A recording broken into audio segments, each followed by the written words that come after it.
Hello there, beautiful YouTube friends. Welcome back to the study along of the World Order of Baha'u'llah. This is a weekly study every Friday at 2 p.m. Central Standard Time. These videos are released.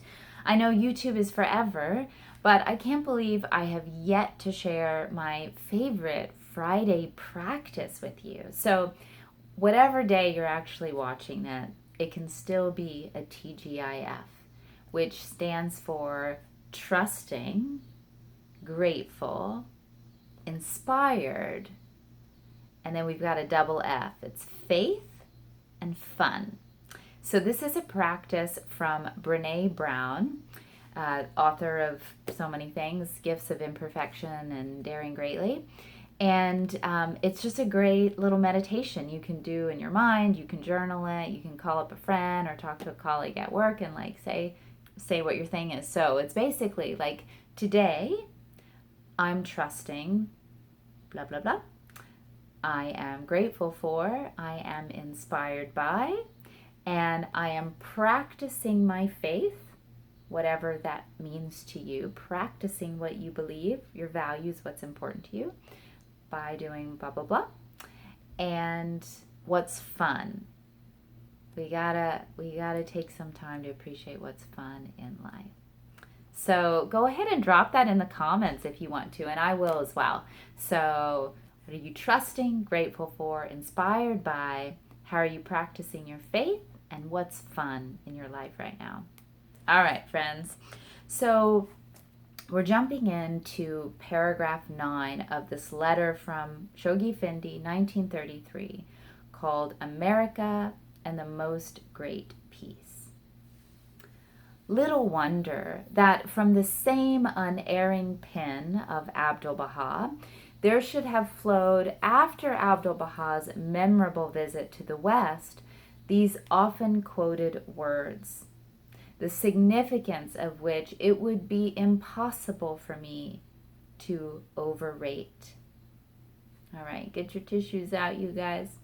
The continent of America, he announced in a tablet unveiling his divine plan to the believers residing in the northeastern states of the American Republic, is in the eyes of the one true God, the land wherein the splendors of his light shall be revealed, where the mysteries of his faith shall be unveiled, where the righteous will abide and the free assemble.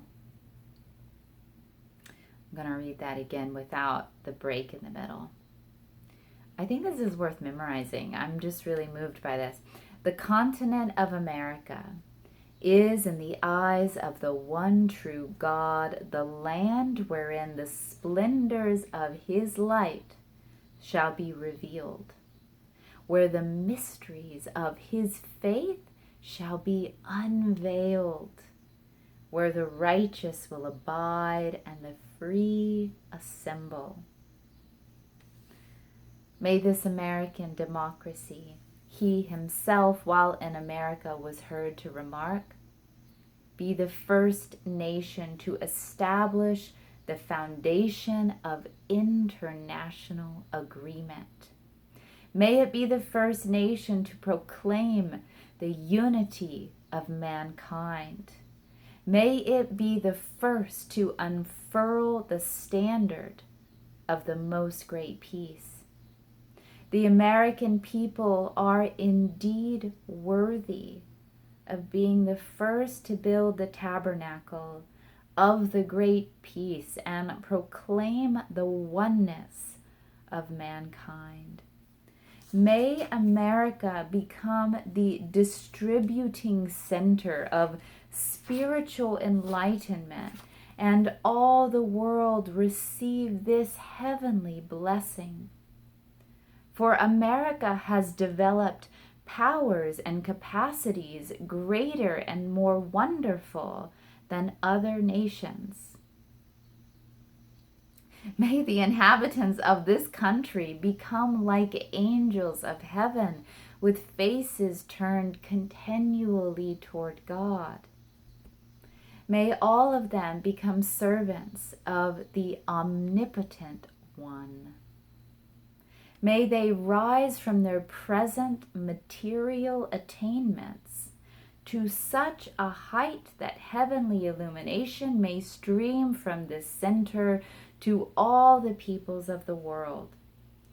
This American nation is equipped and empowered to accomplish that which will adorn the pages of history, to become the envy of the world and be blessed in both the East and the West for the triumph of its people.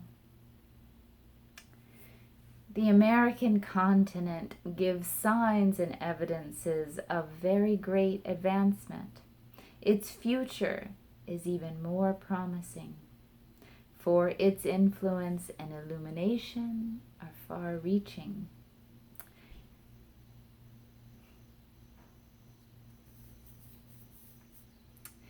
It will lead all nations spiritually. Wow, friends. So, of course, this was written in 1933. Well, the quote is from earlier. It's Abdu'l-Baha when he visited America in like 1912, probably. So, we could say that this has already been accomplished. And of course, Shoghi Effendi is quoting this in 1933 as America has already become the administrative heartbeat center, developmental center of the Baha'i Faith. And of course, he's encouraging the friends to continue this and to continue to grow in this process. But I deeply feel and I deeply hope that we are still doing this. Like, we have yet to fully realize, and I don't mean realize as in like understand, I mean fully exhibit and manifest and do this thing.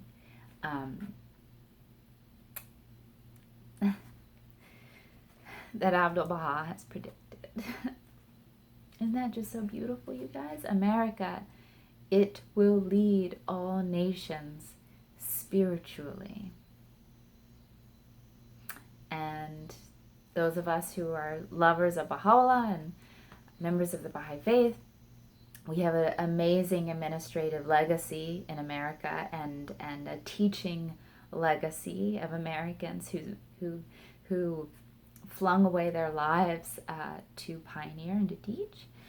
And I'm sure that there is much being asked of us right now and in the near future and in the far future. Okay. Sorry. I hope I haven't annoyed you guys with my emotionality, but I just really find that amazing. Because we're them, you know? It will lead all nations spiritually.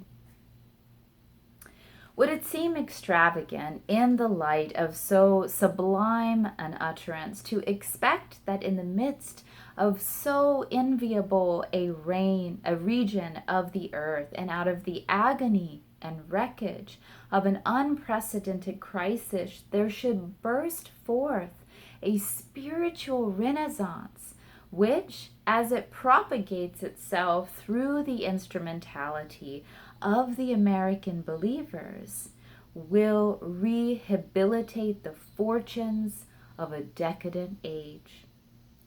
It was Abdu'l-Baha himself, his most intimate associates testify, who on more than one occasion intimated that the establishment of his father's faith in the North American continent ranked as the most outstanding among the threefold aims which, as he conceived it, constituted the principal objective of his ministry. Oh my gosh. So the amazing ministry and life of Abdu'l-Baha, the establishment of the faith in America, was one of the three missions of his life of service. It was he who, in the heyday of his life and almost immediately after his father's ascension, conceived the idea of inaugurating his mission by enlisting the inhabitants of so promising a country under the banner of Baha'u'llah. He it was who, in his unerring wisdom and out of the abundance of his heart, chose to bestow on his favored disciples to the very last day of his life the tokens of his unfailing solicitude, and to overwhelm them with the marks of his special favor. It was he who, in his declining years, as soon as delivered from the shackles of a long and cruel incarceration, decided to visit the land which had remained for so many years the object of his infinite care and love. It was he who, through the power of his presence and the charm of his utterance, infused into the entire body of his followers those sentiments and principles which could alone sustain them amidst the trials which the very prosecution of their task would inevitably engender. Was he not, through the several functions which he exercised whilst he dwelt amongst them, whether in the laying of the cornerstone of their house of worship, or in the feast which he offered them and at which he chose to serve them in person? Wouldn't you have loved to have been there? Or in the emphasis which he, on a more solemn occasion, placed on the implications of his spiritual station? Was he not thereby deliberately bequeathing to them all the essentials of that spiritual heritage which he knew they would ably safeguard, and by their deeds continually enrich? And finally, who can doubt that in the divine plan, which in the evening of his life he unveiled to their eyes, he was investing them with that spiritual primacy on which they could rely in the fulfillment of their high destiny? Thank you, my friends. So that wraps paragraph 10 of America and the Most Great Peace. Please remember to subscribe, like, comment, let me know your TGIF, let other people know about this content, and most importantly, I wish you the best in the fulfillment of your high destiny in this incredible spiritual drama and in this incredible day and age. Catch you next week, Friday, 2 p.m. Bye-bye.